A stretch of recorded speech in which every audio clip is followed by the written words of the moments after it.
investor friends, I'm Marki, and today I'm going to share the contribution limits and a few key points to keep in mind for some of the most popular retirement accounts like the individual retirement account, aka IRA, and that's traditional, or the Roth IRA, as well as the health savings account and also 401k.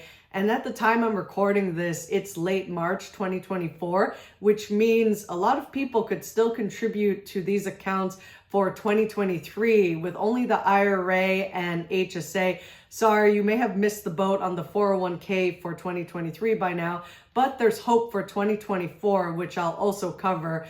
And you may have some questions like, what is MAGI, which is modified adjusted gross income, and how might that affect your Roth or traditional IRA contributions?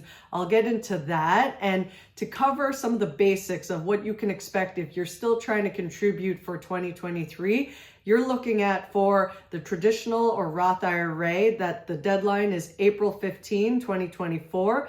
And if you're under 50, you can contribute $6,500. And if you're over 50, you have a catch-up contribution of $1,000 for a total of $7,500. And just keep in mind that this is the combined limit for the contributions to either IRA. So if you want to contribute $3,000 to the traditional IRA and $3,500 to the Roth IRA, you could do that or mix and match as much as you like, but it can exceed your earned income for 2023, which is your taxable income or money you made last year. And also keep in mind that the Roth IRA is subject to MAGI limits, which I'll get into a little bit later. And for a health savings account, which is one of my favorite retirement vehicles, and if you want to learn a little bit more, feel free to check out my video about how the HSA is like the Swiss Army knife of retirement / medical expense savings accounts. And the contribution deadline for the HSA is April 15, 2024. And if you're under 55, if you have self-coverage, you can contribute $3,850. And if you have family coverage, a total of $7,750 that you can split between yourselves as spouses and however much you would like. As well as if you're over 55, you can have a catch-up contribution of $1,000. So if it's self-only coverage, you can contribute $4,850, and family is $9,750 because each spouse can contribute the extra $1,000 in the family coverage. So that's why it's that amount. And also you need to make sure your high deductible health plan deductibles are at least $1,500 for self or $3,000 for family for 2023. And if you don't have that, you might not have a high deductible health plan. And then for contributions last year, the deadline was December 31 for the 401k. And at that time, the pre-tax and Roth employee contributions would have been a total of $22,500. And the total between both employee and employer contributions was $66,000. And then catch-up contributions, in addition to the employee and employer limit, were $7,500. And so to make that a little bit of a transition to what I'm about to cover for 2024, I've changed the font color so you know that the 2023 numbers had been in green titled, and now with the 2024 numbers, it's in orange. So to not make you kind of glaze over, but again, for the traditional IRA and Roth IRA, the contribution deadline is tax day of next year in 2025. And if you're under 50, now you can contribute $7,000, which is $500 more than last year. And then if you're over 50, you get to contribute $8,000. And keep in mind the same notes as I mentioned before. And with the HSA, again, April 15, 2025 is the contribution deadline. And if you're under 55 as a self only, you can contribute $4,150. A family can contribute $8,300. And if you're over 55, your catch-up contribution for self is $5,150 total. And for family, it's $10,300. And this time, the high deductible health plan deductibles have increased a little bit for self to $1,600 minimum, and for family, $3,200. So just keep that in mind. And then the 401k contribution deadline this year is December 31, 2024. And your pre-tax and Roth employee contributions can be up to $23,000, with your employee and employer contributions being able to total $69,000, and catch-up contributions in addition to the employee and employer limit of $7,500. Now, you may be wondering, what is MAGI, or Modified Adjusted Gross Income?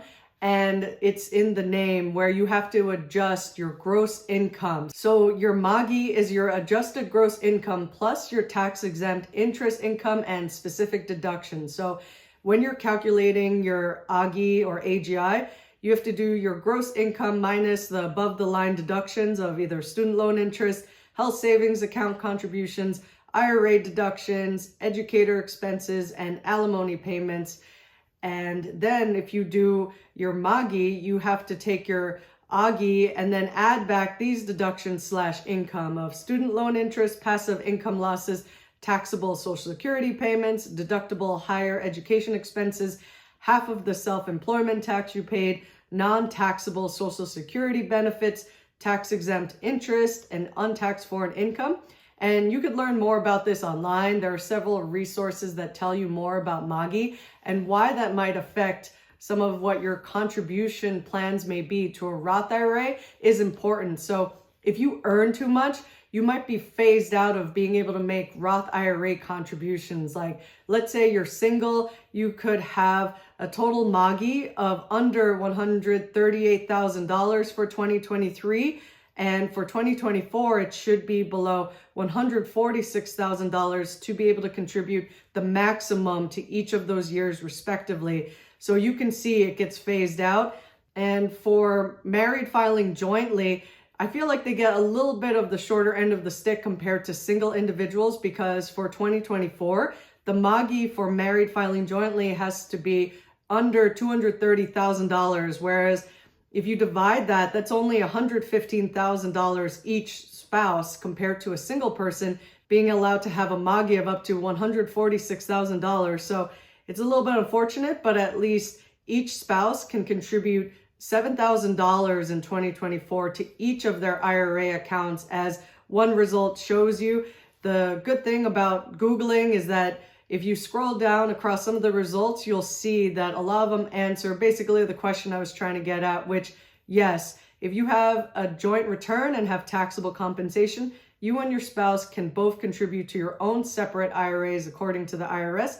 And just keep in mind, you can't have a joint Roth IRA or a joint IRA with someone else. So it's your own individual IRA account as per it's in the name, it says IRA. And then moving on to traditional IRA, the interesting thing is this doesn't talk about limiting your contributions. It talks about limiting how much you can get a deduction from your tax return. So the IRS says you may be able to claim a deduction on your individual federal income tax return for the amount you contributed to your IRA. So the MAGI only affects your traditional IRA deduction limits if you are either covered or not covered by a retirement plan at work. And as you can see, there are some variances here, because if you want to get a deduction from your income tax return, that will be affected by if you have a retirement plan like a 401k at work. So just keep some of that in mind if you're trying to see what you can maximize in terms of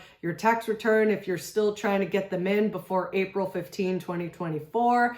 And just bear in mind, I encourage all of us to contribute as much as we possibly can to some of these retirement accounts, because depending on your needs, I think that if we can prepare ourselves for retirement, we're probably going to live a long life. And I think the more that we focus on these things and know what the yearly contribution limits are, we can be mindful and plan ahead and figure out during what point of the year do we want to make these contributions to our, let's say, Roth IRA or HSA and 401k accounts.